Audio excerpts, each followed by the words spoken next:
Welcome. If you've ever needed a break from a friend's constant chat calls on Snapchat without blocking them, you're in the right place.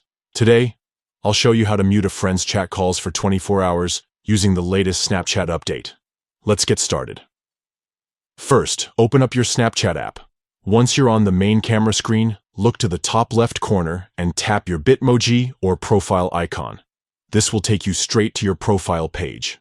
Next, scroll down and tap on My Friends. Here you'll see a list of all your Snapchat friends. Find the friend whose calls you want to mute. Once you spot their name, press and hold down on it. This will bring up a menu with several options.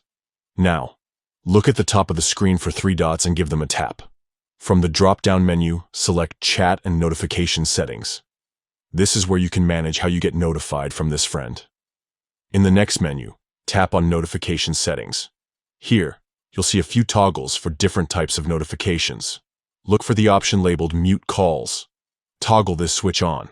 After you turn on Mute Calls, you'll be prompted to select how long you want to mute calls from this friend. Choose the option for 24 hours. That's it. You've now muted chat calls from this friend for the next 24 hours, so you can enjoy some peace without missing out on their messages or snaps. Remember, this setting is temporary. After 24 hours, call notifications from this friend will resume as normal. If you need more quiet time, you can always repeat these steps. Thanks for tuning in. If you found this guide helpful, don't forget to share it with someone who could use a little break from Snapchat calls. See you next time.